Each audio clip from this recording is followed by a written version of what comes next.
Hi అందరికీ నమస్కారం. Welcome to our channel. ప్రస్తుతం మనతో పాటు గెస్ట్‌గా ఉన్నారు షణ్ముఖ్ గారు. సార్ నమస్తే అండి. నమస్తే అండి. సార్ నాదొక క్వెషన్. ప్రస్తుతం రాజకీయ పరిస్థితులు వాటి ధోరణి ఎలా ఉన్నాయి? అంటే నేను చెప్పేదేంటంటే ఒక 2 దశాబ్దాలు వెనక్కి వెళ్తే రాజకీయ నాయ రాజకీయం అంటే ప్రజలకు సేవ చేయడం, లేదంటే లేనిది కల్పించడం లాంటి కొన్ని కొన్ని పాలిసీల ద్వారా కల్పించడం అది.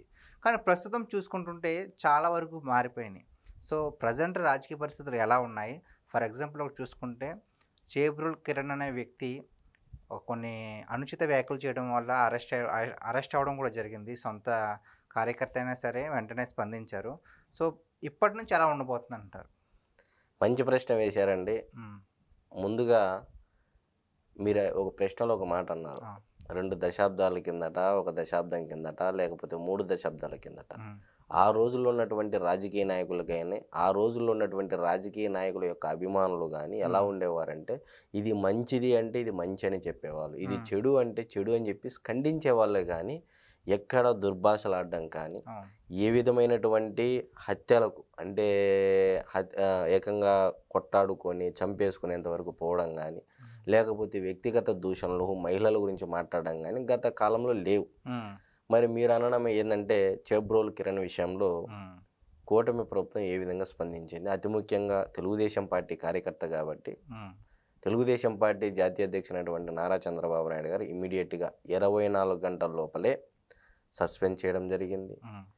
ఆయన తనకు తానుగానే లొంగిపోవడం జరిగింది. ఇక్కడ చాలామంది ఏమంటున్నారంటే, ఏదో వైఎస్ఆర్‌సీపీ పార్టీ సోషల్ మీడియా వల్ల, లేకపోతే థ్రెట్ ఉందనడం వల్ల కే కిరణ్ కుమార్ అంటే కిరణ్ అనేటువంటి వ్యక్తి భయపడ్డాడు అది ఇది అని చెప్పేసి. హ్మ్. ఇక్కడ మీరు బాగా స్పష్టంగా గమనించండి. వైఎస్ఆర్‌సీపీ పార్టీ సోషల్ మీడియా దీన్ని స్టార్ట్ చేసింది. ఈ బూతుల సంస్కృతి. హ్మ్. నేను ఎందుకు అంటున్నానంటే, ఒక్కసారి ఏ మీడియా అయినా సరే ఈ ఈ మధ్య కాలంలో నేను ఈ 2, 3 రోజుల్లోనే చాలా వీడియోలు చూశానండి.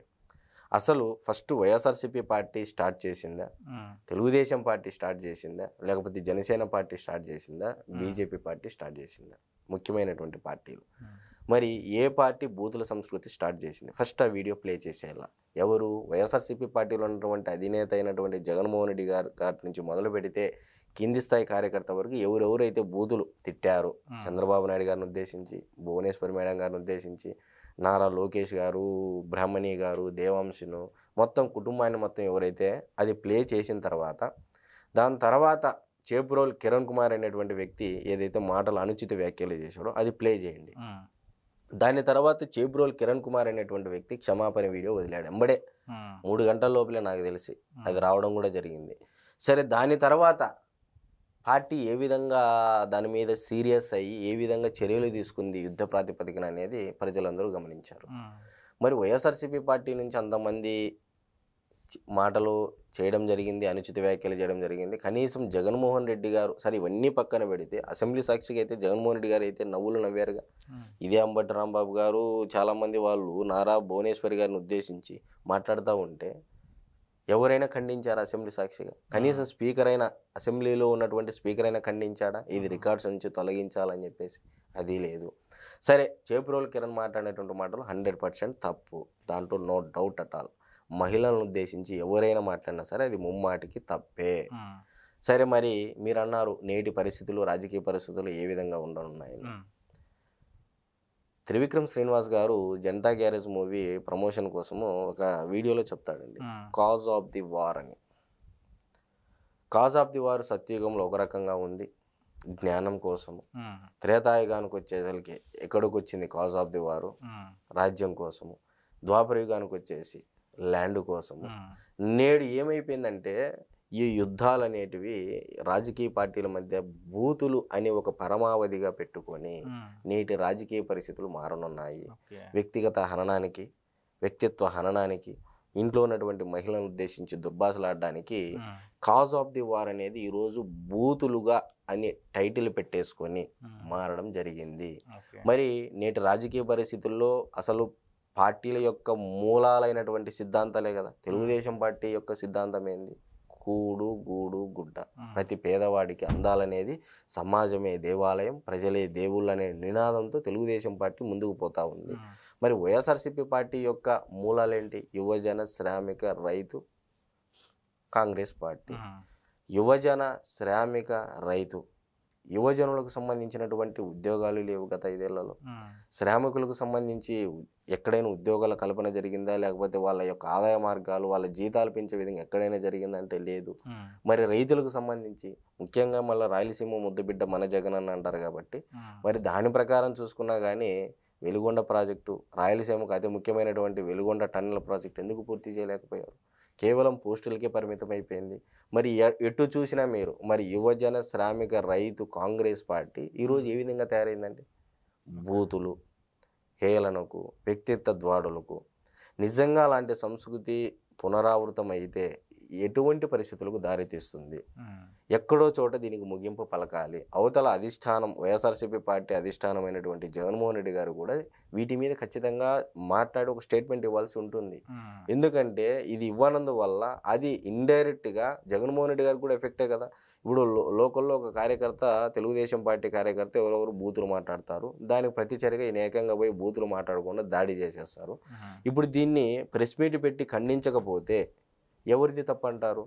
కూటమి ప్రభుత్వం యుద్ధ ప్రాతిపదికన సొంత పార్టీ కార్యకర్తలపైన కేసులు పెడతా ఉంది, రిమాండ్కి పంపిస్తూ ఉంది. సరే, కనీసం మాట వరుసకైనా ఖండించాలి కదా జగన్మోహన్ రెడ్డి గారు ప్రెస్ మీట్ పెట్టి. అంటే నేను చెప్తా ఉండేది ఏంటంటే నేటి రాజకీయ పరిస్థితులు దౌర్భాగ్య స్థితికి చేరుకుంటున్నాయి. వ్యక్తిగత పగలకు తనకు తానుగా వ్యక్తిగతంగా తీసుకొని ఏదో ఒకంగా నువ్వు టీడీపీలో ఉన్నావు, నేను వైసీపీలో ఉన్నా, నీకు నాకు ఏమి తగాదా లేకపోయినా కేవలం పార్టీల్లో ఉంటే శత్రువు అనే కాటికి చూసే పరిస్థితులు ఈరోజు నెలకొన్నాయి రాష్ట్రంలో. నేను చెప్పేది ఏంటంటానంటే జగన్మోహన్ రెడ్డి గారు కూడా ఈ విషయం పైన ప్రెస్ మీట్ పెట్టి మీ యొక్క హుందాతనాన్ని నిలుపుకోవాలని. ఎందుకంటే జగన్మోహన్ రెడ్డి గారిని, వారి యొక్క సతీమైనటువంటి భారతిరెడ్డి గారిని తిట్టడం అనేది 100% తప్పు. దాంట్లో నేను ఎటువంటి పరిస్థితుల్లో అంగీకరించను కూడా. కానీ జగన్మోహన్ రెడ్డి గారు కూడా కార్యకర్తలను ఉద్దేశించి కొంత సంయమనం పాటించండి. రాష్ట్రంలో ఉద్రిక్తమైనటువంటి వాతావరణం నెలకొల్పితే రేపు రాబోయే రోజుల్లో వారు ఇదే పరిస్థితులకు దారి తీస్తే రేపు రాష్ట్రంలో లాండ్ ఆర్డర్ క్రియేట్ చేసే పరిస్థితులు వస్తాయి. సో నిజంగా ప్రజాస్వామ్యవాది, ప్రజల పక్షపాతి, రైతు పక్షపాతి, ఈ ఆంధ్రప్రదేశ్ రాష్ట్రం పట్ల ప్రేమ, విలువలు, విశ్వసనీయత అనే మాటలు జగన్మోహన్ రెడ్డి గారు వాడుతుంటారు కాబట్టి అవి ఉన్నట్లయితే ఒకసారి ప్రెస్ మీట్ పెట్టి ఇలాంటి హేయమైన చర్యలు, గర్హ్యమైన చర్యలు ఖండించాలని చెప్పేసి నేను కోరుకుంటా ఉన్నాను.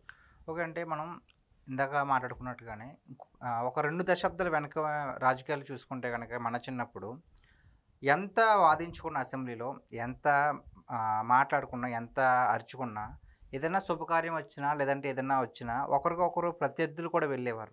బట్ ఇప్పుడు రాజకీయం ఎలా అయిపోయిందంటే కేవలం వ్యక్తిగతంగా కక్షల పూరితమైన రాజకీయాలు అయిపోయినాయి కదా. మరి అప్పటికి ఇప్పటికి తేడా ఏంటి? నేను అదే అంటున్నానండి, సిద్ధాంతాలు మర్చిపోయారు.